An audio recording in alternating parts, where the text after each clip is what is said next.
Hello, everybody, and welcome to Answer the Call. Sorry we weren't here last week, but 3.5 had just come out, and I really wanted, or just come out to the first wave PTU, which is where we still are right now. And I have some impressions of it, and I feel like you guys are going to have some impressions of it as well.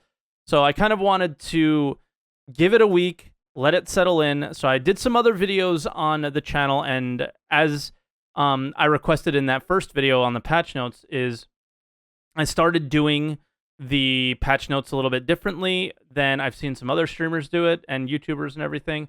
And I really wanted to get some feedback whether or not it was a viable thing to start doing. I did a little discussion topic on the Mission Giver Tisha Pacheco and see what you guys thought about that. I thought that video was a little bit meh quality-wise because I wasn't really able to finish the mission anyway. But anyway, guys, I did kind of replace Answer the Call with some other things that maybe you guys can discuss a little bit.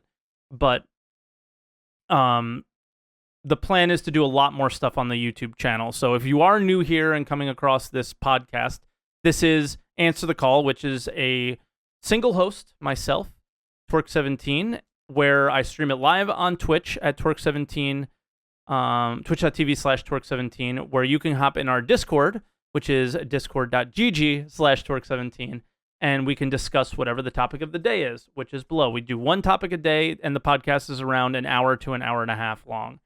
And then we put the VOD up on the YouTube channel where the discussion can be there as well. If you aren't really comfortable calling, you can go on Twitter and use hashtag ATC17, and we usually bring some of those up and show them on stream. So anyway, we have a couple callers in line, so I'm going to get right into it pretty quickly. My initial 3.5 impressions are this. They're great.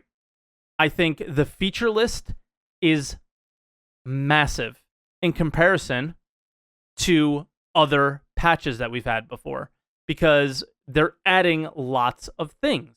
They're small things, but they're a lot of things. And there's a lot of things that are not in the patch notes that I'm starting to notice that are in the game now, and I'm going to actually make a YouTube video that's related to that. I've been actually gathering a list of things over the course of the PTU going, well, that wasn't in the notes, but that's really interesting. Oh, that wasn't in the notes, and that's really interesting. So I've added a few of those things to a list. Now, a lot of those things are broken, and it is a PTU, so that's kind of expected. Now, Evocati is an NDA portion of the testing that goes on in Star Citizen. It's given to, I don't know how many backers anymore. Let's call it 10,000, just as a, maybe less. Let's 5,000 probably. And I am a member of Evocati, and it is widely known when patches get pushed to Evocati. The second the patch comes out, the notes are on Reddit and everywhere. So it's no surprise when a patch goes to Evocati. And I think the surprise of it this year, or this specific quarter, was that the patch made it in really late. And this is part of the discussion that I want to go into, is I don't think we got Evocati until like almost a month after we heard Aaron Roberts say that we were going to get the flight model into Evocati's hands first. Then we were going to test 3.5. And then it was like 3 to 4 weeks later where we didn't see anything, any discussion. We had no idea when it was going to Evocati. And then 3 weeks later, it did, 3 or 4 or something like that. And then it was only the flight model, right? So it was kind of a timing issue. So now we have 3.5, and I think a lot of people are upset about the quality of 3.5. And me personally, I mean, I just was streaming before this, and I was dealing with some quantum drive bugs related to being in a party, and I forgot that they were related to being in a party, and it was extremely frustrating. And I almost lost my mind, because I just wanted to play the game, and I was really looking forward to playing the game this Sunday, and I just couldn't, and it was awful. And if you have a criminal rating, you're nonstop getting interdicted. There's all sorts of annoying bugs, but bugs get cleaned up, right? So what I really want to focus on as far as the discussion topic today is a few things. Your initial impressions of what you saw on some of the biggest features, ArcCorp, Auto Gimbal, which just came in, I believe, yesterday, the new mission giver, Twitch Pacheco, and what are some other things? Tachyon cannons, right? The heat system, quantum travel, stuff like that. There's like a few features that, what do you think about them? I'm curious. Also, what do you think about the fact that it's still in Wave 1 and that Wave 1 doesn't consist of the most active players? It consists of people that only pay to play the game. That's quite a long time now to not be able to play 3.5, and I don't know what the reason behind not updating it is. So anyway, with that said, my impressions are there are a lot of features. They are a little bit buggy, but I think everything they're doing is the right step in the right direction. And I'm happy because we've gotten patches where mining came in, and yeah, mining was amazing, right? That was so well done. But in terms of sheer volume of things that affect the way the game plays, I don't think we've seen a patch yet like 3.5, maybe since 3.0, right? As far as just sheer tweaks, improvements. You have the flight model. I didn't even bring that up, right? So let's get you guys in. I want to hear what you have to say. And I imagine a lot of people will agree with me and disagree with me. So I'm pretty curious what you guys have to think. So our first caller is Shadowhunter255. Hey, Shadowhunter, what's up, man? You're on Answer the Call. Not bad. Hey, Twerk, how are you, man? I'm well. So what are your initial impressions of 3.5? And have you gotten to play it? Are you a Wave 1 tester? Did you subscribe to get Wave 1 testing? Or why are you a Wave 1 tester? So I originally subbed back when Hurston was first released. Okay. And I've kept paying for the $10 a month for that. Okay. Because I knew that when 3.5 came out, Corp, that I wanted to be one of the testers for it. So I've just kept paying. Okay. I know it's a bit like pay to play, but yeah. My initial thoughts were it's a beautiful, wonderful mess. Yeah,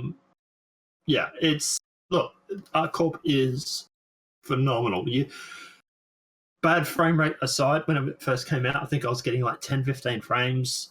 It looks amazing. The sounds are amazing. It is immersing in the fact that you're walking through that plaza, and it's just like, holy shit, this is a game. This is what I really like is that it's a lot less flat like Hurston was, and it's the potential for it to grow is never ending, basically, because the ArcCorp main building's really tall, and you could just take an elevator to floor after floor after floor, and there can be unique places on all of those floors.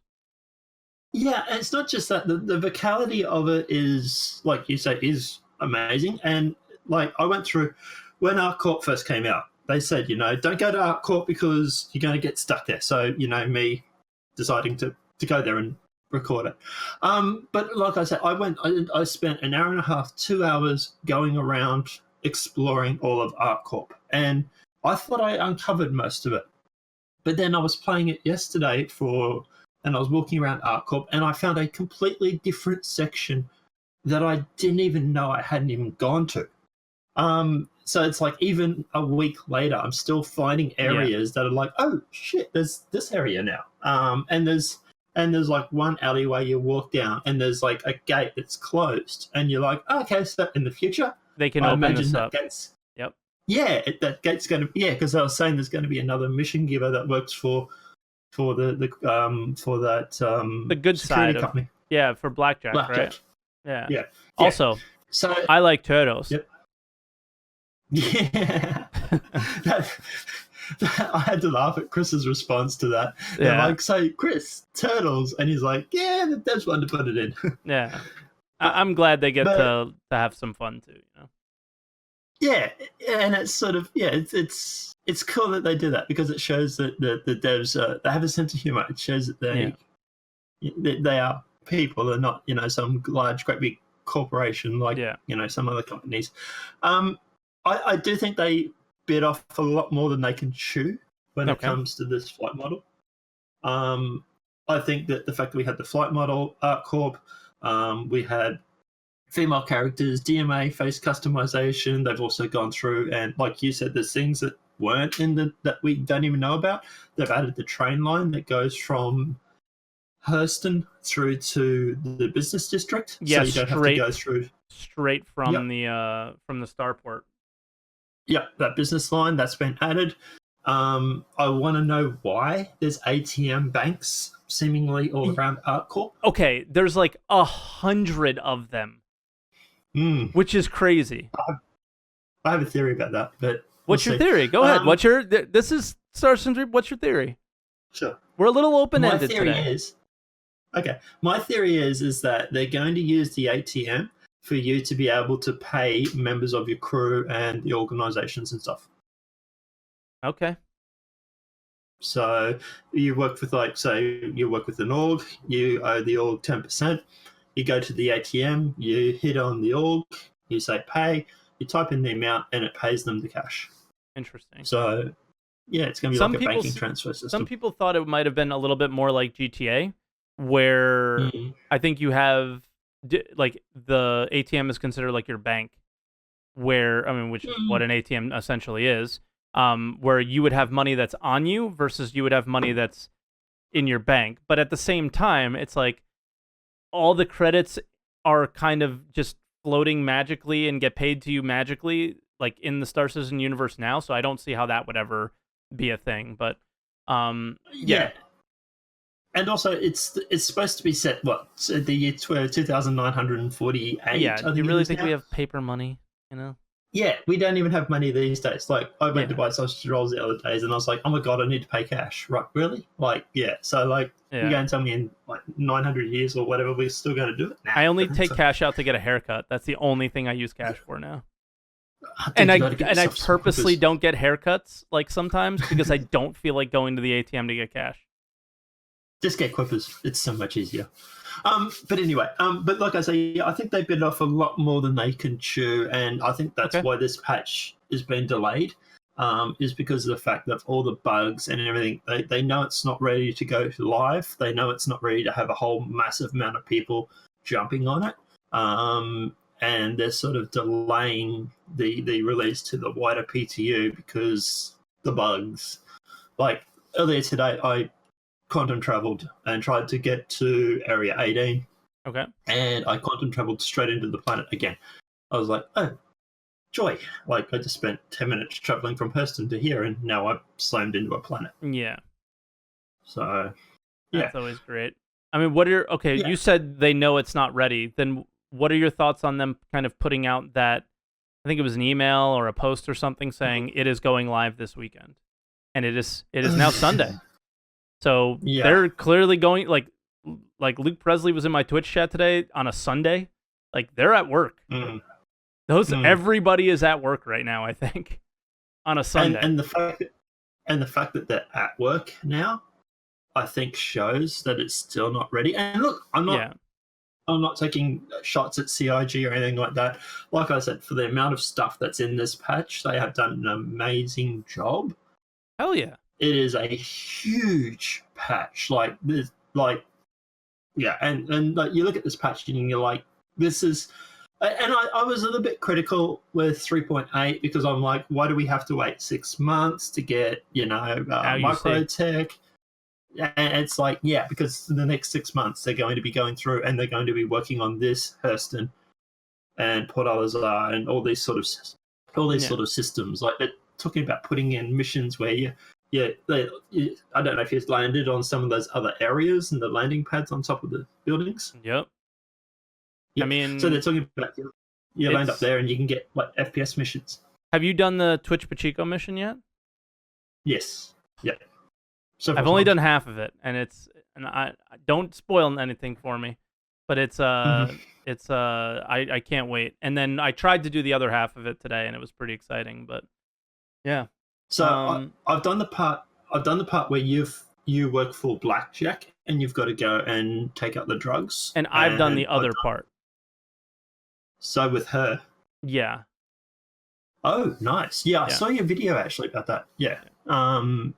Yeah, that was cool. yeah. Um, I'm still waiting for her side of it to come up, and I'm like checking maybe every 5 minutes, and I'm like seemingly missing it because when it comes up, it's always the other side of the mission, and it's actually quite interesting now because a few people are trying to do the other side of the mission, the one that I've done.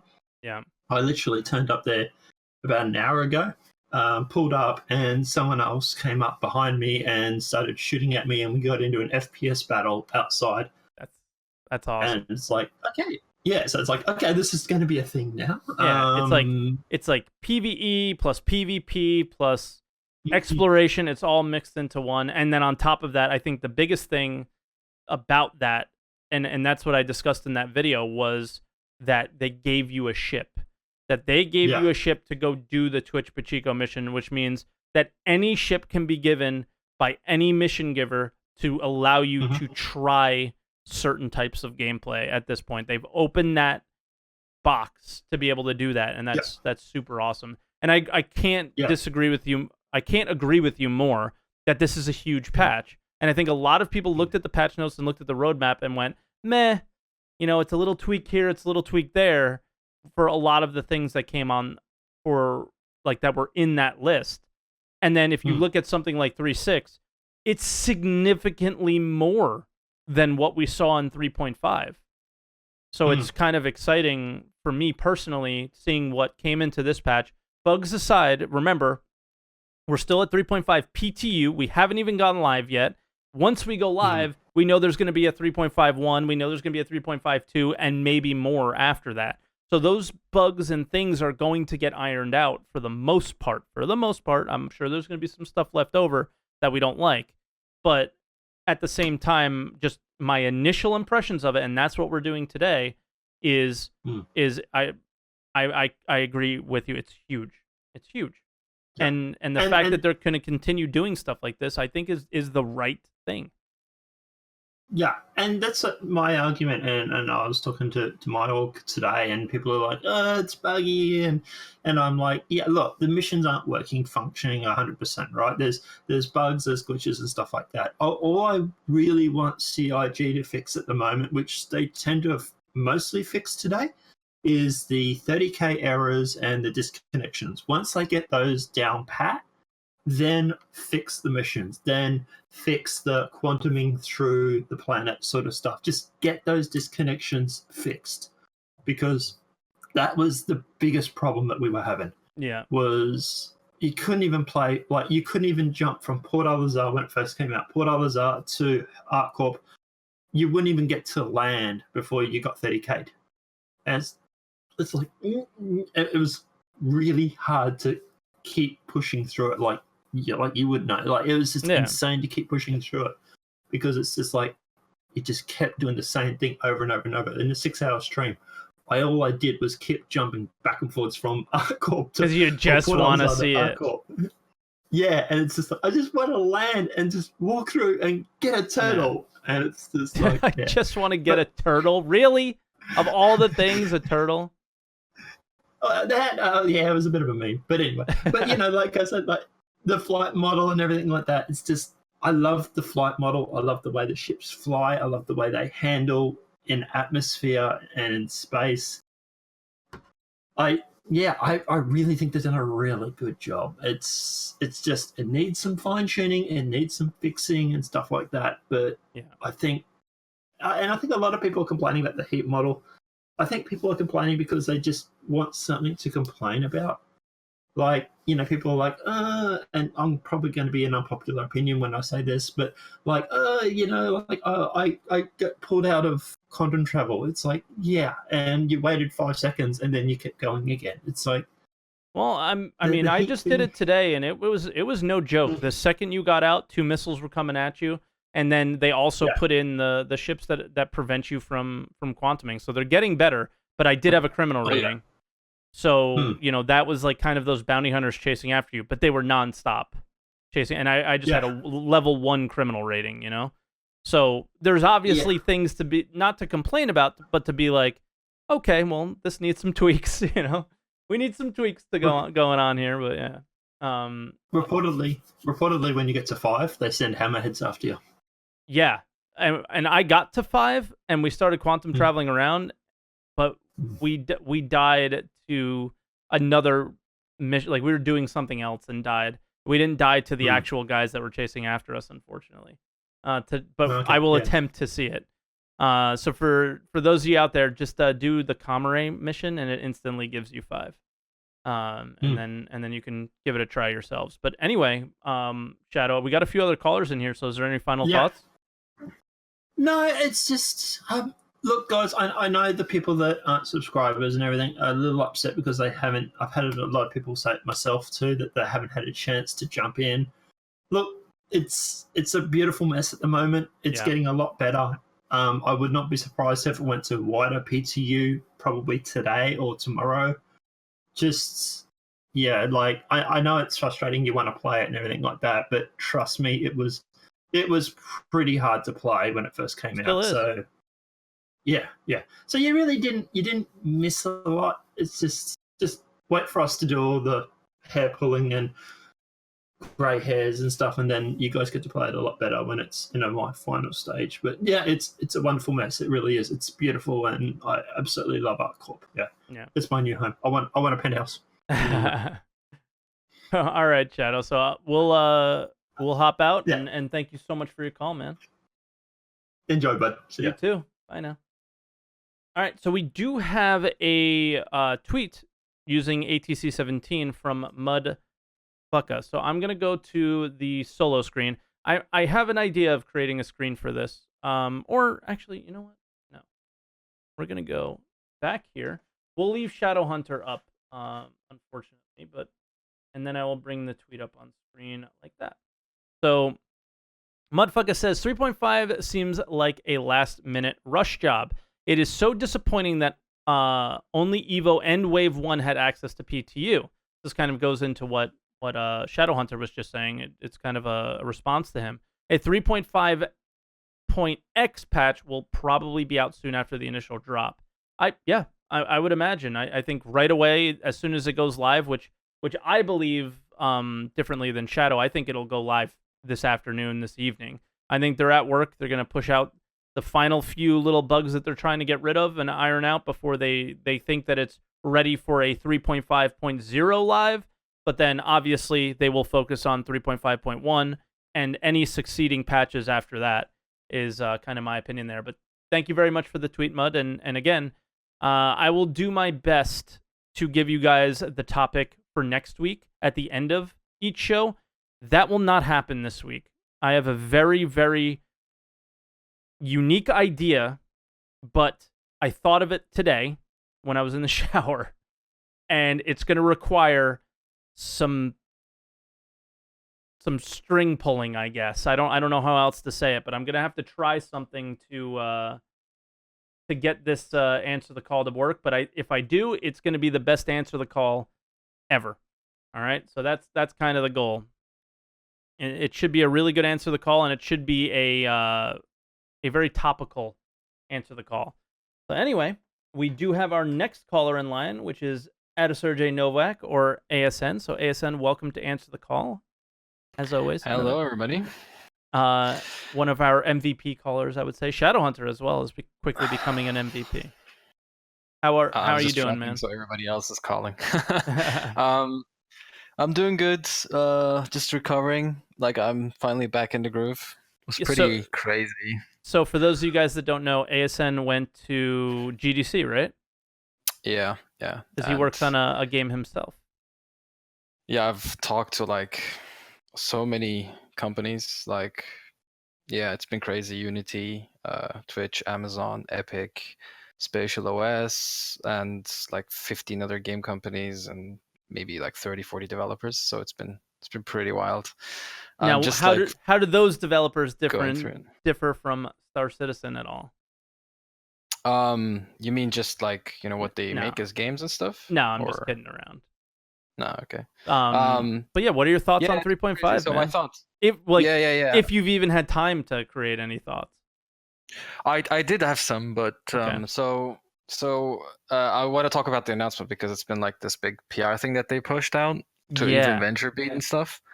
I mean, I don't think they would do that without like being sure that the game is going to be out to all backers. So like, if all backers does mean P2 to all, I think that kinda also counts. But I would more probably think that they're talking about a live release. What's the difference, And really? To be honest. it's just like P2 is another step, and like in my head, there's little to no difference to Is the there more Star Citizen logging maybe community. on the PTU server?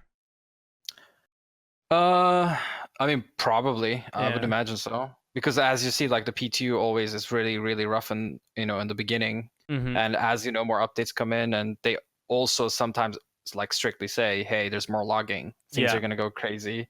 So like you do know that they're logging a lot more in P2, obviously. But the other thing is not it's one thing to have it on live because you just have the launcher, you open it and it updates. It's another thing to copy the account over to P2. It's for somebody who's not into Star Citizen. That's just another step that they might not be interested in, right? So they're like, oh, it's not ready, I have to do this copying thing, and I don't know what the heck that is. So like having that announcement to the public and then doing a P2 to all would be kind of weird because why would you then make this big announcement if you're not gonna like because the target audience is not just the Star Citizen community with that one. Yeah. So I don't know. I have a feeling that you might be right that they might just push to all. Because what I does don't it matter? care. There's a 3.5.1 that, like Muddfukka said, is probably right around the corner anyway. So is it really live? Like that's like what I kind of like. Is the patch really the like 3.5 is not done until they stop making point whatever after it. Yeah. So what does it That's the matter? thing. Doesn't really matter that much, but what's good is like keeping that consistency with the quarterly releases. Yeah. And at this point, who cares if it's like a couple of days late or whatnot? Like That's the argument that I've wanted to make is Yeah. are we gonna freak out if it doesn't go live next week? Now, we know for a fact that we do not want another 3.0 situation where it's just never ending. We have to get this in. We have to get that in. This isn't ready. This isn't polished enough. That bullshit that we dealt with. I don't think we'll ever deal with that again. But if it needs a little bit more time in the stove, like that's fine. Just let us know. Like the whole thing is just communicate with us, and that's been my like mantra about them for a while. Is if you just communicate with us, that's fine. Like you don't need to kill the devs too much. Like I think it's important. Like and this coming from you, and this I'm glad you came on the show because this is something I want to ask you. Is having these deadlines is good for the guys working, obviously, right? But to what extent is it not good? And I think once we're coming into like a situation like today, where today's Sunday the 31st, and they want to get this out before April 1st. Yeah, clearly, they literally like, don't are want you this pushing? to be an April Fool's joke. Yeah, like are you pushing them too hard at this point? I mean, it's impossible to say because we don't know how many people are there, so on. But also we don't know how often they're getting pushed without a quarter release date. That's true. And that's the thing. Like this industry and in GDC, always they try to mention this more and more as the years go on. There's so much crunch. There's so much overtime. There's so much like mental issues that come from working in video games. And there's that fine balance, right? Like there's that balance when you gather a team, when you get excited, you're like, oh my God, let's push for this. We're going to make it. This is going to happen. This milestone is going to end. And then you all give your best. But like when that time stretches from weeks to months, then you slowly see people wear out. Like it's actually very depressing. It can get really like you can see people literally like be a shell of themselves within like a couple of months. Yeah. So it kills their passion in general. So it's not good to have this as a long-term thing, but you can still have it. Like for example, I don't know, there's that extra week there where you have to do 2 like weekends, an extra like 10 hours. And if the employees do want to do that time, and that's the thing, right? If you have It should the be voluntary, right? Exactly. If you have the manpower and the time, like to pull that off, where you can say, okay, you know what, we won't go under if this doesn't come out by Sunday. So let's just make this voluntary. Like, who is going to work on the weekend? Like, does anybody want to help with this? And you look and see, all right, this is not going to kill us, but it also gives those who are extra dedicated that way of helping out and sacrificing themselves in a non long-term dangerous way, because it shouldn't be for months. Like maximum a week or 2 here, but months really like wear you out. Are most devs on salary, or a lot of, like, I assume like QA is probably an hourly job, right? And maybe like support. Like a company like CIG. I mean, what I can only ask you about what it's sort of like at your company. I don't know what CIG is like. And generally outsourced work. I mean, it differs. Like, it just depends on the needed work and relationship with the people you have. Okay. Generally, if you're like a freelancer and outsourcer, you do get either one-time pay or a salary, just as usual, but mostly salary is preferred. Okay. So when they go in, I mean, the reason I ask is when they go in on their day off, they're not making any additional money. So that's the thing. Yeah, exactly. That's a good point, because there are contractual statements and stuff that you agree to about overtime, about extra hours that are beyond your contract. So that's the thing, right? That's contract law, and that is that part. A lot of employees need to be really careful about what they're signing into. And in the United States, it's a little bit different than it is in Europe, I would imagine. In the United States, it's if your boss asks you to come in, you kind of come in.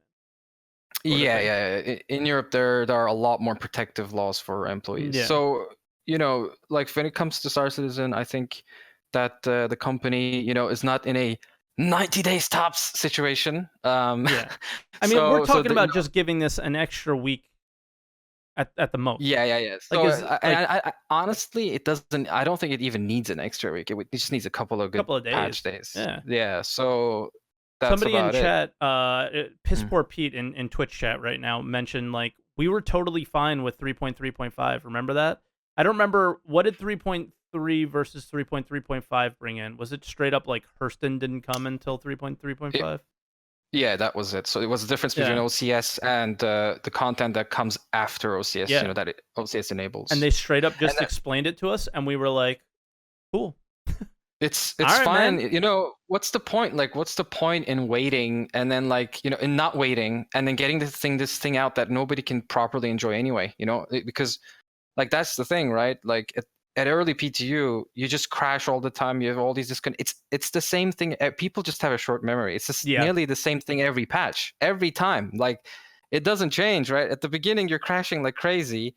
And then you're getting 30Ks, you're getting like all those problems all the way up to the very end where, everything gets better and it gets pushed out and it gets patched post live. And my argument with that is, well, I guess it's not really an argument, but what I would say to that is, given how late this patch went to Evocati and given how little time it was in it, you've been playing what Evocati probably would have played. And it's very... and I'm not breaking any NDAs by saying that, is typically when you get a PTU patch, you see the letters that are associated with it, and those letters are typically much higher than the letters that we had on this one, and that's how you know that it didn't have as much time as it normally would have had in order to meet this deadline.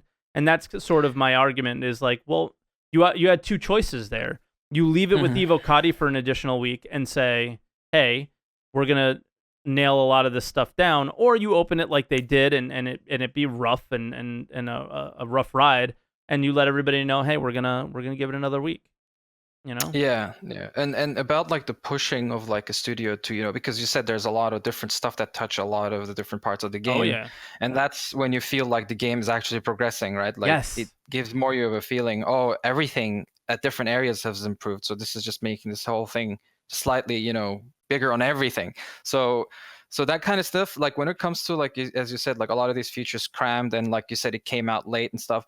But that's the thing, right? Like as like the production officers, like Aaron or like Chris or whoever decides on those plans, they do want to push the studio to increase their efficiency and the output they have as much as possible without Brian breaking Chambers anybody. has said it.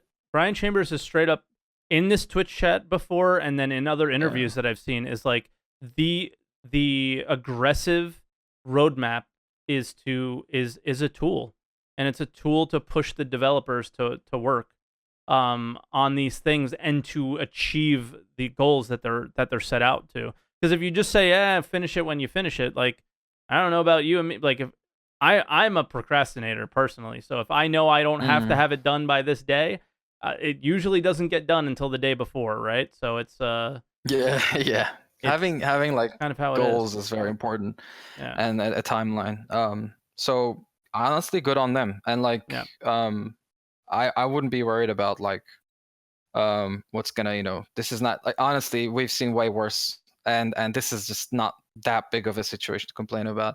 No. I do understand that people have like, some people have zero patience and like, or like little to no patience. Hi, and my for name is those people- Torque17. Nice to meet you. Yeah. and it's fine. Like, okay, because again, that topic comes back to the old times where there were a lot of disappointments, and people just, carry those things with them. And that's all because there's passion for the game. Like, people want to see this happen, and they don't forget the stuff that didn't work out so great, and they shouldn't. But this is not a huge issue. Like, there are way more bigger issues at hand. And I think this patch is an example of them having a lot more employees and being more efficient. Like, yes, it's buggy, but the amount of things that are in this patch that touch our gameplay and touch what we enjoy playing is very significant. And a lot of those are related to like missions and playing the game, which is quite exciting. And just think about this. Just think about 3.1, right? Last year at this time, we had the first face like customization. Yep. We had slight FPS improvements, like that gave us 2-3 frames, and some minor ships, a few like moon improvements, and like just some 1-2 armor sets.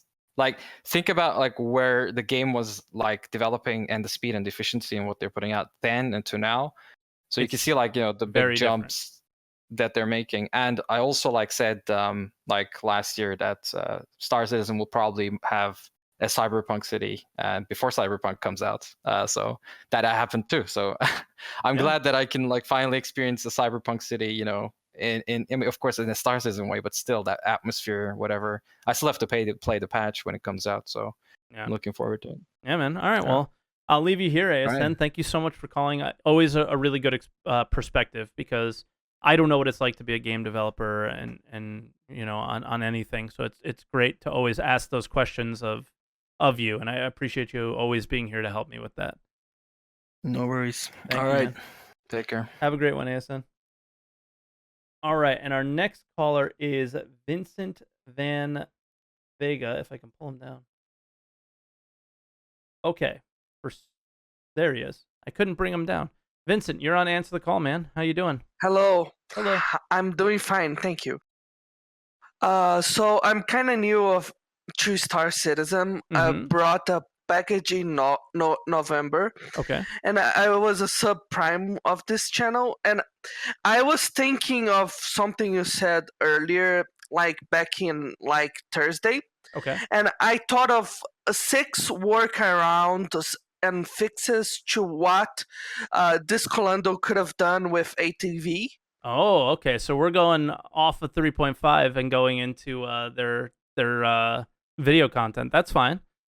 Just a little bit, because it's my area. All right. And I also have a couple of things of 3.5, and I'm sorry about my accent, by the way. It's okay. And I'm kind of nervous. I never was like, I have kind of straight stage fright, Vincent, there are, let me look,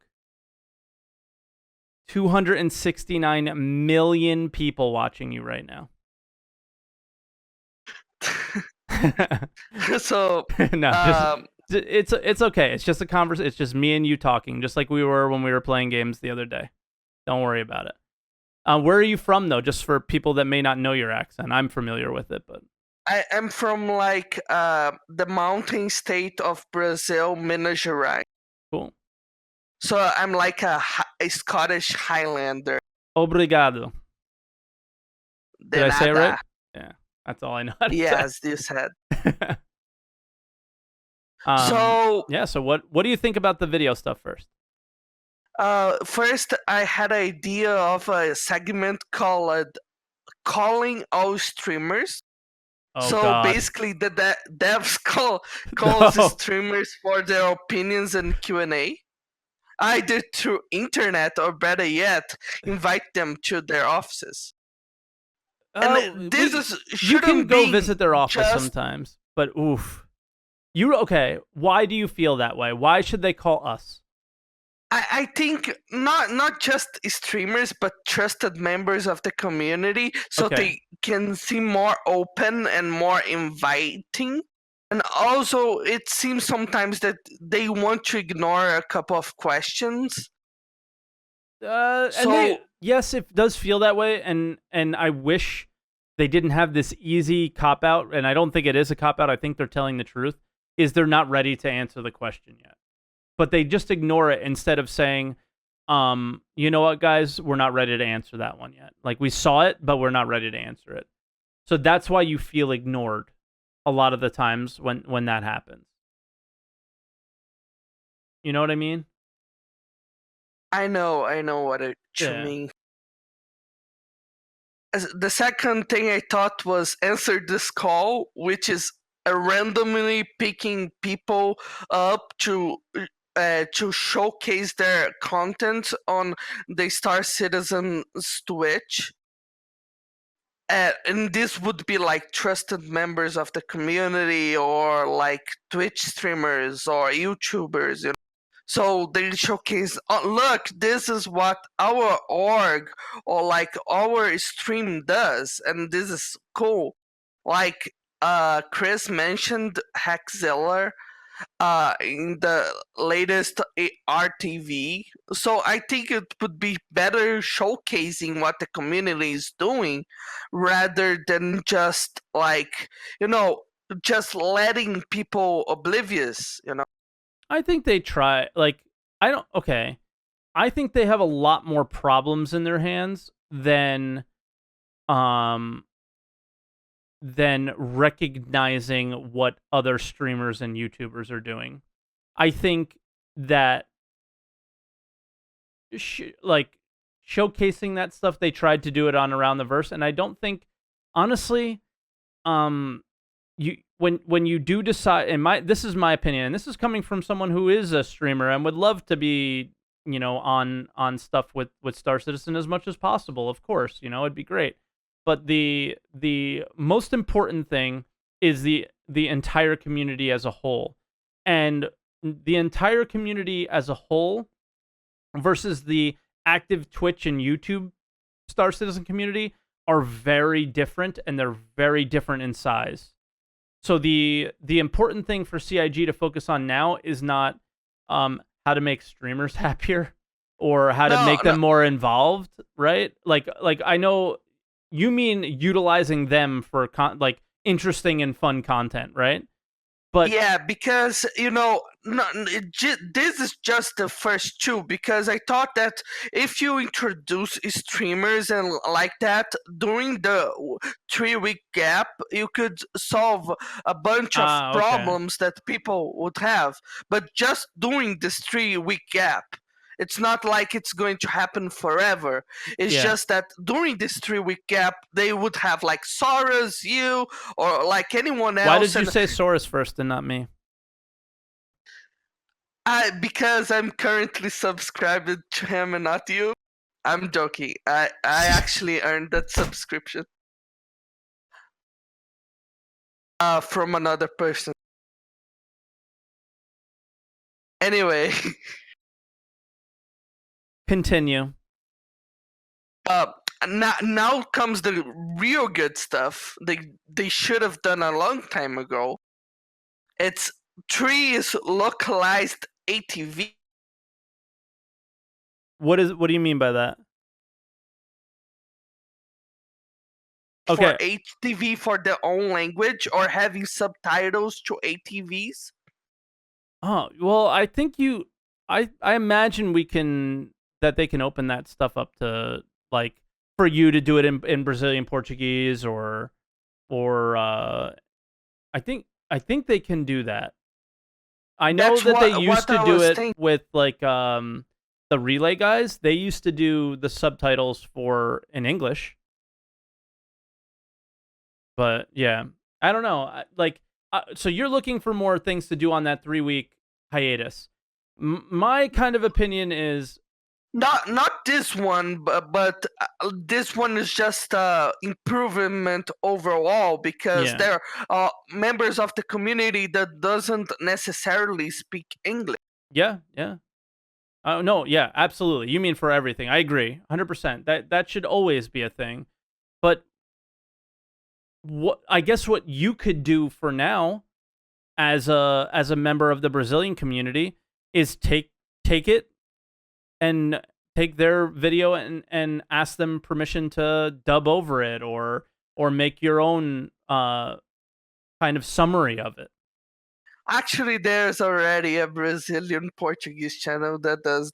Yeah, It's and I think that's what a lot of I mean, in my opinion, I think that's what Star Citizen should focus, that's where those are the kind of content creators that deserve more recognition, right? Where, okay, I don't know who this Brazilian guy is. I've never seen them mention his name one time. So on Around the Verse at the end of it, or in the subject matter, it should be like, hey, go check out this guy's channel if you speak this language, because he does ATV summaries, or he does ATV in Brazilian, right? Or Portuguese, I should say.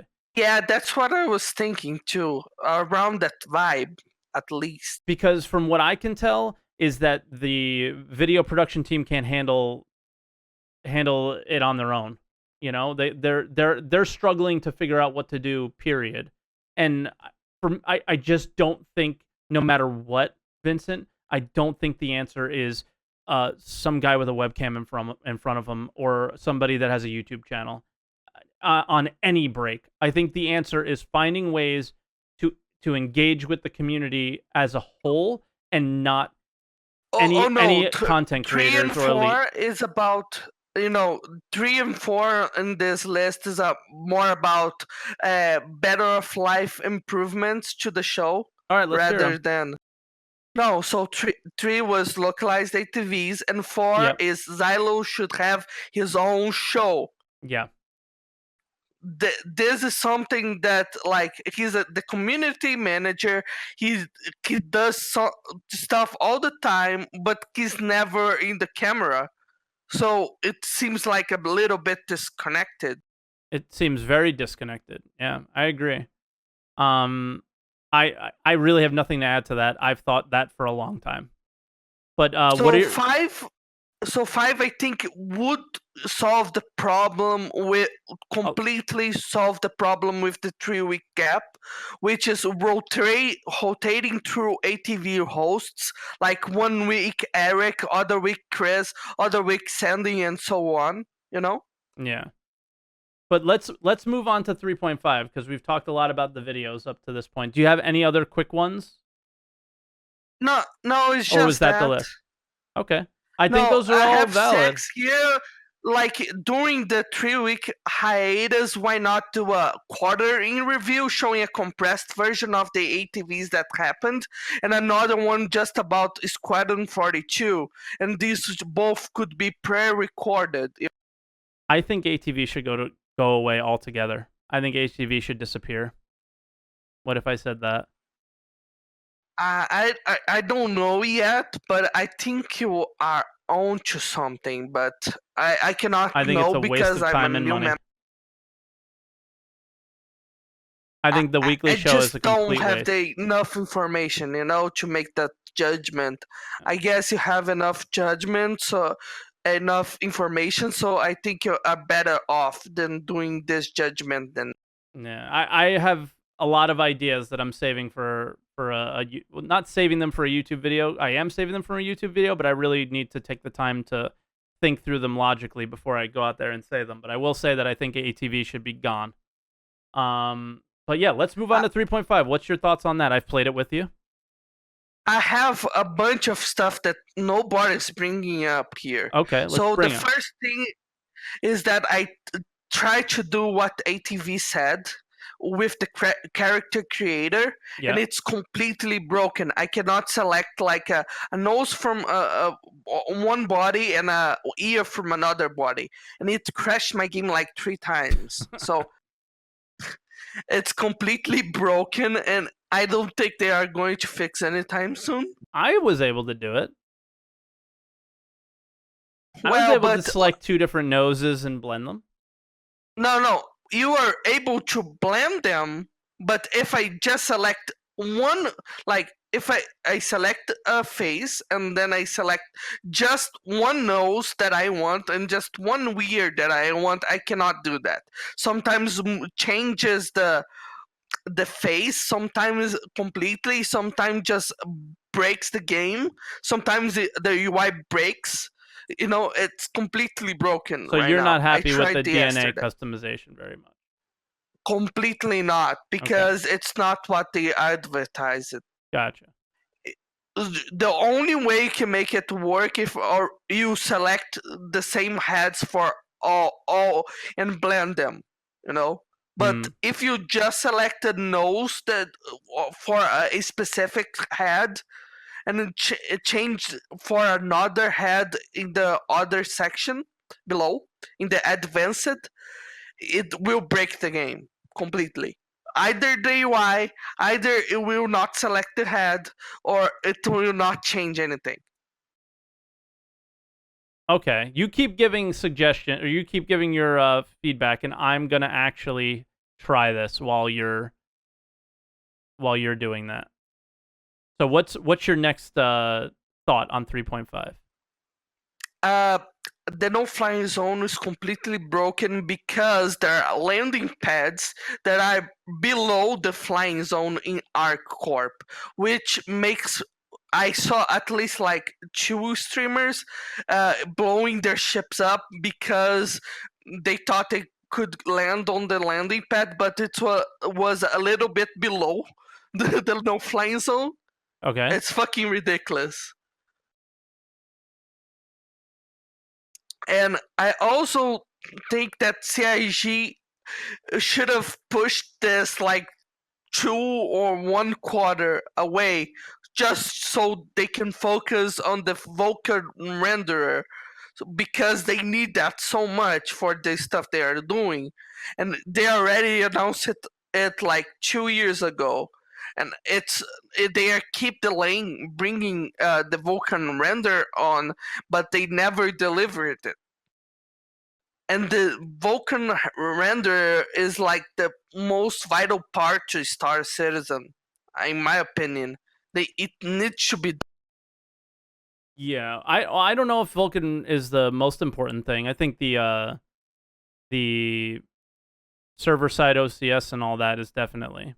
But Vulkan was vital for, I think, making that stuff happen too. And it's also very complicated, but it's something that they can do. And those guys work on that stuff while other people work on, I guess, bringing gameplay and fun and quality of life improvements into the space that we have now. I don't think Star Citizen will grow the Stanton system anymore until that stuff is in.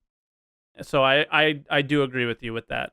But Vincent, you've been on for a while because we kind of talked about 2 different topics. So give one more thought on 3.5 before we go to the next caller. I think it should have continued Evocati. Me too. Yeah. Or just let us know that it's going to be in PTU a little bit longer, right? One or the other. Or do you really feel it should have stayed hidden and not had people see the flight model the way it is and the heat the way it is and so on?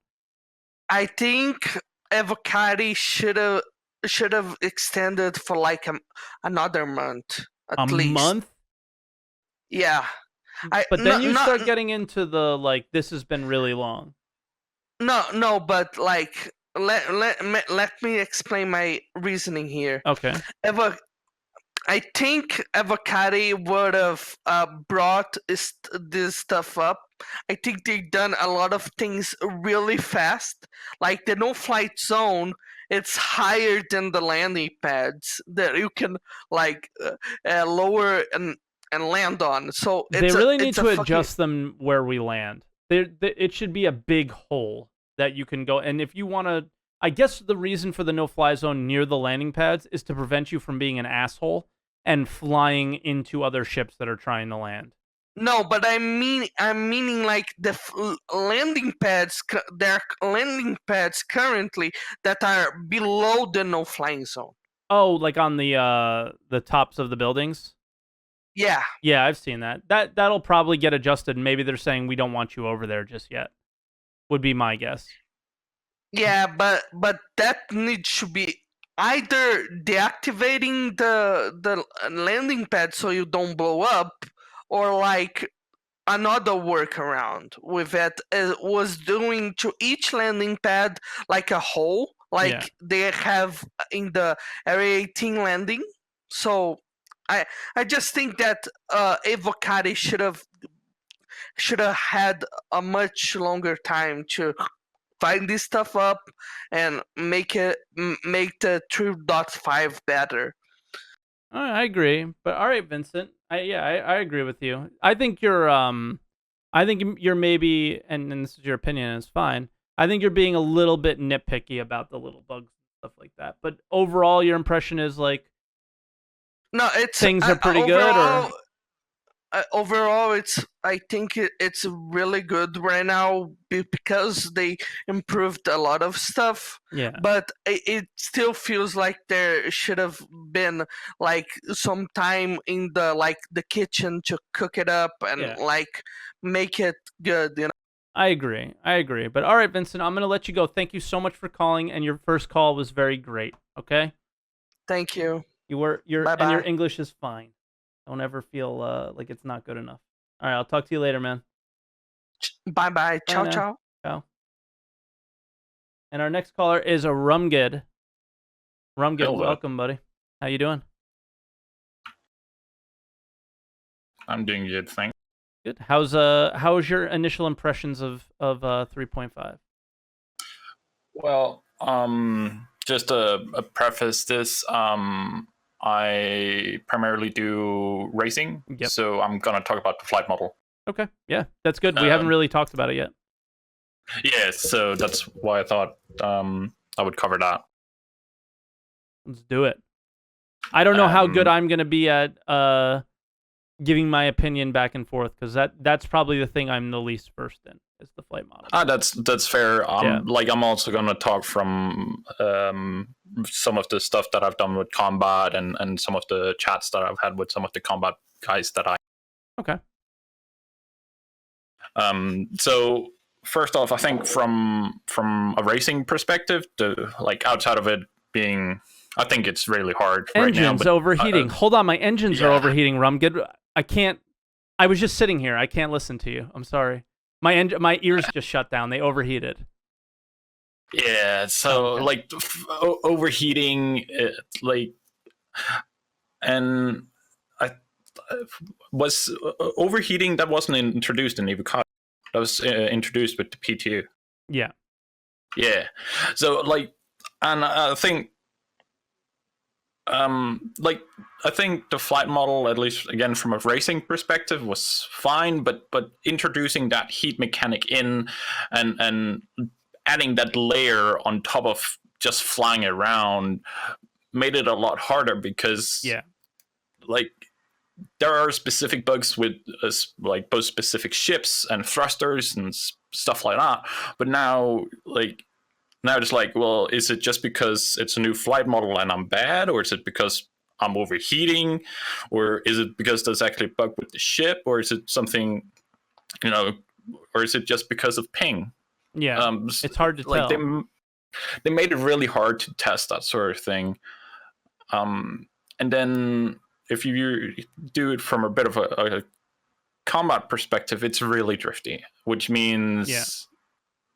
like either you're just bouncing, like overshooting each other a lot, or it's about aiming. completely, which I think is a bit of a shame. Like I would rather have it be about you being good at flying than being good at aiming. Yeah. But that's just because I'm bad at aiming. Yeah, well, I don't disagree with that. I think the one bit of input that I can give to the flight model is something that Redlear said that I didn't think of until he said it. Is there's really no evasion. Like it's really hard to evade. Like once someone's got you locked, like not locked on, but now even with gimbal assistant in the game, is once somebody's kind of on you, it's not as easy to break them or avoid fire like you used to be able to with the old flight model. I'm not saying that this flight model isn't definitely an improvement on the last one, because I do think it is. Oh, it is. But it's that much aspect is a big, like, 2 huge steps back that are going to need to be, figure out new solutions to avoid fire or whatever. But that's definitely some input that I have there. Is breaking free is going to be sort of difficult. It seems like, just because of the sheer nature of the sliding and just the slower combat speed. It's definitely feels like it's going to be a DPS off. Yeah, and I know this might sound weird coming from a guy who does a lot of racing, but I really think they should have focused on the combat experience in terms of flying, because like I started in 2.6 playing, and I've thought, at least from racing, it's like all of the flight model has been fine. Like I didn't like the 301 particularly a lot, but I could still fly just fine and have a lot of fun with it, where it completely broke combat. And no offense to the traders and the guys who just play the PU, but you're just going from A to B. Like, it's like racing and trading and all of that. It's just from A to B. We just do it at different speeds, basically. Mm-hmm. Where I think combat is much more, interactive in that regard. So I think they listened, like they didn't know completely where they wanted to go with the flight model, and I think it shows in combat, because of like how hard it is to break away and overshooting, and generally I think controlling your ship has gotten a little harder. It's weird. It's gotten easier, but it's gotten harder. Right? Like, just the general idea of getting in the game, I think, and flying around is probably a little bit of an easier experience. Oh, yeah. But to have, like, coming from, like, being a racer, you want complete control if you can, right? So, yeah, I would agree. Sure. It's much more difficult to control your ship. I mean, one thing I'm figuring out very quickly is your main engines are your best retro thrusters. So when you need to slow down, use those little space dusts and have them going in the opposite direction exactly, and then smash your thrusters, and you slow down nice and quickly, But there's also, like, if you just decelerate or you decelerate faster if you use space brake than just going retro thruster. So without turning your ship at all. And there's in stuff terms like of that, time, you think? Yeah. So there's still weird stuff around in the flight model, but I think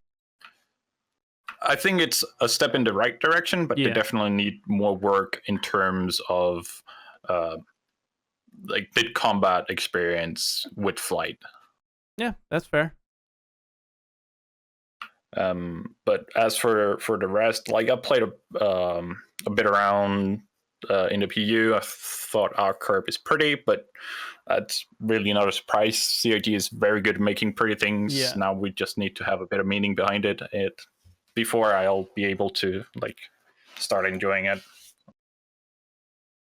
That's fair. And sorry, I'm just getting the next caller ready. But yeah, I mean, it looks pretty, but like they said, they've already mentioned that there's a mission giver that's not there. The ship, there's just a lot of stuff that's not really done with it, and I think that's probably kind of what we're gonna see for the rest of the year. Is I really get the sense that we're not going to see Microtech until and I'm way later. I'm completely okay with that. Me too. I'd much rather have them focus and make and this improving experience. gameplay areas. Yeah. Let's The build out gameplay these 3 loops. areas. Like I talked to Luke Presley today about some of the missions where it doesn't matter what area you're in, you're still getting missions in other areas. Like if you're around Crusader, you would expect like, you know, most of the missions that are on your mission board would be in that area, where some may take you out, but he said they're kind of random for right now. So that he's working on that next step to get it to where, okay, these missions are related to this system, this mission's related to this area, so on and so forth. And that's going to be so quality of life improvements, basically. Yep. And I think that's completely fine. Like of course I would like to see new gameplay loops and that sort of deal, but the old ones needs to work well. Exactly. In Let's my focus opinion. on those and improve on those. Now, I'm going to like, interrupt you real quick. Is they just pushed the PTU to Wave 2. So for anyone that is a player that's played a decent amount of Star Citizen, I would imagine you would be part of Wave 2. Because it says it's included most of our active players, and that's from Will Everett. So, yeah, Wave 2, guys. Whoever you happen to be, I'm sad that it's not, you know, what it used to be, where Wave 1 was Wave 1. But it seems like, a bit of a more open wave. So go in there, start downloading the game, and test it out. All right. But yeah, keep going, Rumged. I'm sorry. I just had to get that out there since it is a live show and anybody watching might want to play. But the quality of life improvements, I think it's great that they're focusing on that and focusing on the areas that are going to be included in Squadron. Yeah. So FPS and combat, both ground and space in general. And I'm looking forward for playing the Squadron until like Star Citizen is at least somewhat more like bigger and more enjoyable in terms of PU. Like I'm kind of, saving. That's at least my perspective. Why I'm doing a lot of the Arena Commander is because I kind of want to save the enjoyment of like the PU for later when there's more stuff to do, where I'm less likely to get bored with the stuff that's there. Yeah, I agree. Is there anything else you want to add before I let you go? I don't think there should be no flight zones. Oh man, I think there should. There should be, but they should adjust. You should not be able to blow up. Well, I don't know if you know. I want to be able to race through ArtCorp with my M50 and have like a 5-star rating and like hammerheads and all of these other weird ships shooting at me, and I think it's going to be so enjoyable. It would be enjoyable, but it would be a little ridiculous, wouldn't it? Yeah, but, you gotta have a little fun, man. A little bit of fun. That is a insane amount of fun, I would say. A little too much fun. I want it, like, don't get me wrong, I want it, but at the same time, like, if I'm what's gonna happen if you do that is all that's gonna happen is you're gonna have fun. But some guy is going to be a complete fucking idiot and just continue to slam his hammerhead into ArcCorp and kill people there. That's all he's going to do. And if you open that up, you should definitely get like punished for it. We don't disagree on that. But punishment versus ruining the fun for, like, sometimes the punishment doesn't meet the crime. And in this situation, there is no punishment that would meet the crime other than actually banning the guy's fucking account for nonstops. Like, even if he does it once, if you smash your hammerhead into a major landing location and kill hundreds of players and NPCs, then what do you do with that person? What's the punishment? Well, I would call that griefing up. Yeah, you would call that griefing. But what you want opens griefing up. So they're trying to prevent it from being there. But this is totally off topic. I agree with you, but I still think it would be so much fun. Of course it would be fun, but we can't have it. Come on, this is Star Citizen. We can't have fun, Rumged, all right? We can't. We can only All right. complain. We can only complain. That's why the show even exists, because all we can do is complain. There's no fun. Get real. All right. All right? Everything sucks. Have a good one, No, man. just kidding. All right, Rumged, have a great one. Thank you so much for your call. And I appreciate your perspective on the flight and stuff, because I'm not really there with it. Yeah. Be good, man. All right, so we have, before I bring in the next caller, we have another tweet from Skyllar. And I'm going to bring that up on screen. I can get my mouse over to the right place. Go. So Skyllar Ryzen says, I think tachyons in this current iteration shouldn't exist.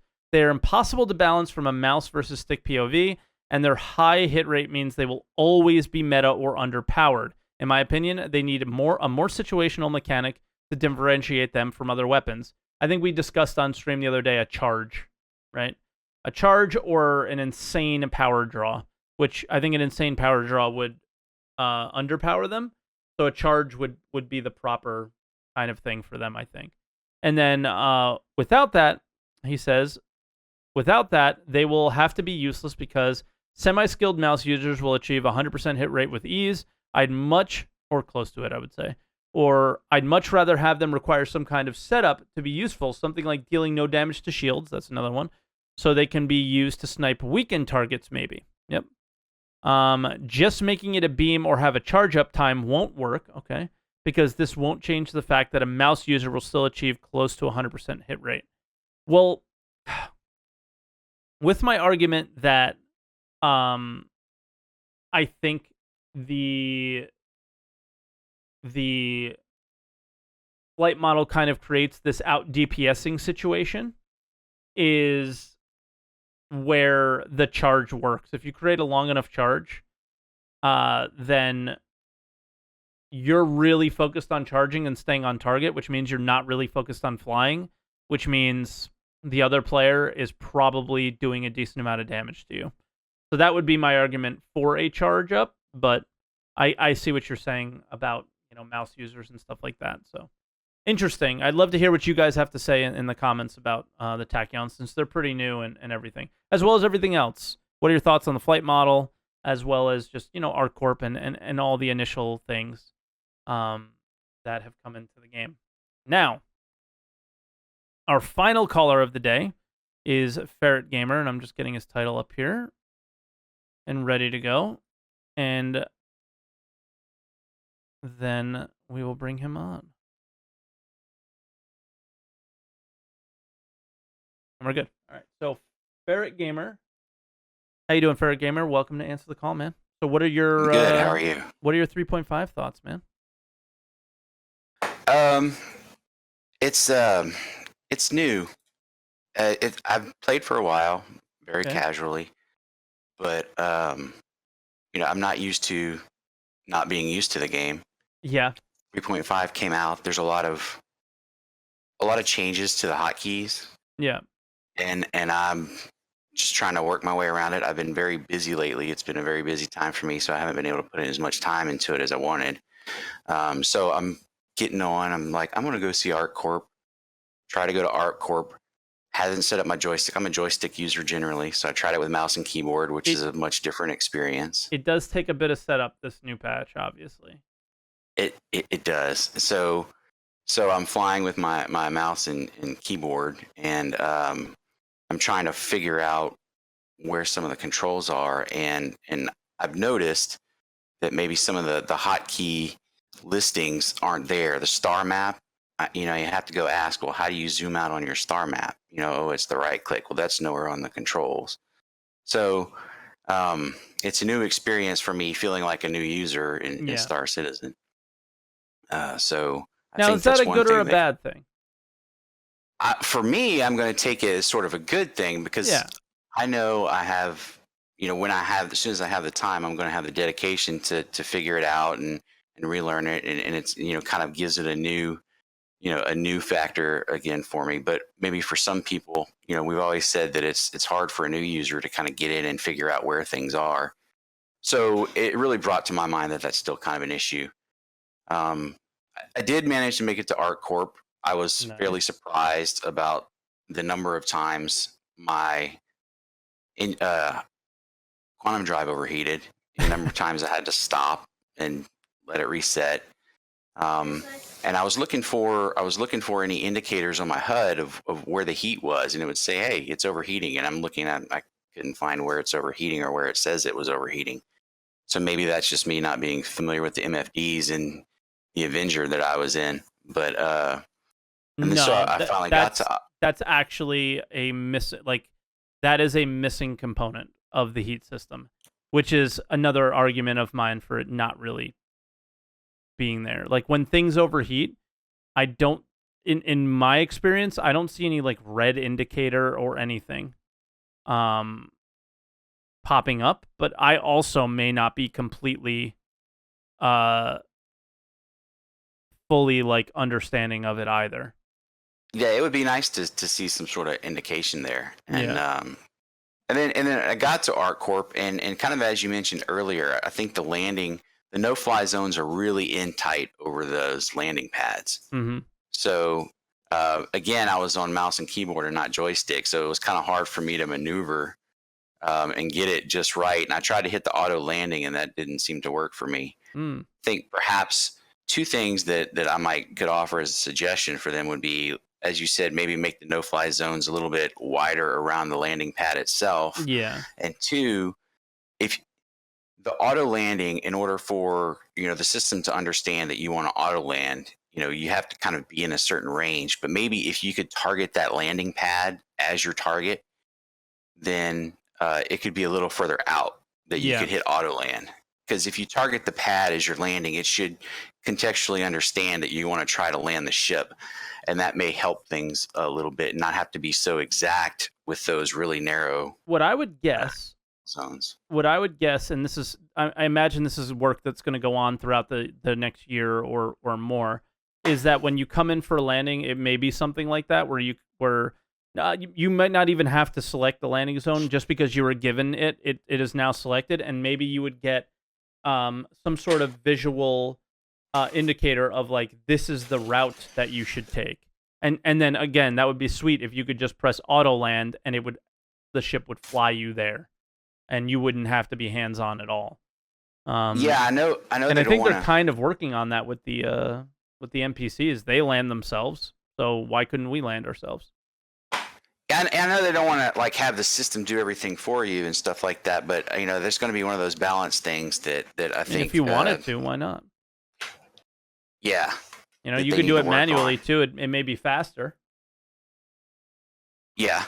Right. So I finally got landed, and actually I had trouble. I had to just shut my engines off and slam into the pad because I had trouble getting it. But getting into ArcCorp was nice. ArcCorp was pretty. Oh yeah. And like the earlier caller said, they do pretty really well. Some of the things I thought, the kiosks, they had plenty of the new things in the kiosks, which were fun. The costumes and things like that. Yeah. I think that as they get more time, a better interface than scrolling through 100,000, iterations of orc armor might be nicer. Yeah, I agree.